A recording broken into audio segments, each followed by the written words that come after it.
تتمروا من الحمد لله.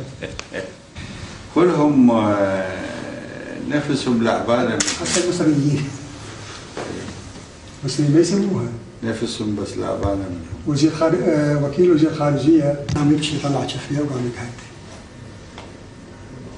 فورا ما خلص قال لهم ترى أبكي لأن التاريخ يعيد نفسه. في 56 إيدا طلب لعبد الناصر الاستقالة.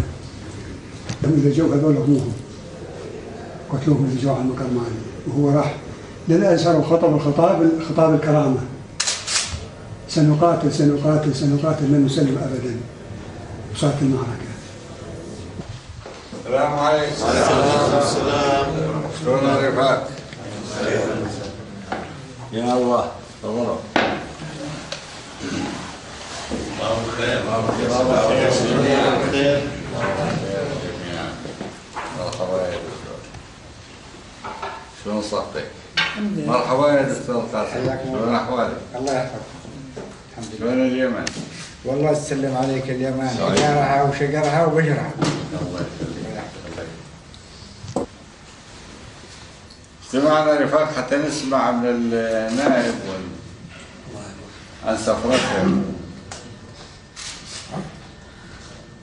وخاصة هذا المضبة الحلوة للعملاء كلهم. يعني هي الهجمة صارت على المحتاجون إلى موقف حازم، ولأنهم هم أهل القضية، هم المبلغين، يعني هم يختلفون عن الآخرين بشكل جذري. المعجون في العراق فكر قومي مناضل مجاهد وهذا ضابط، فراح سووا حملة على زايد وعلى ولد زايد، طبخوهم جونا يعني عايشين إن شاء الله. كيف أنا أريد نأمل أنه نعتبر كل الطرفين مصالح وما نرجع لهم ونذكرها، نبدأ علاقاتنا.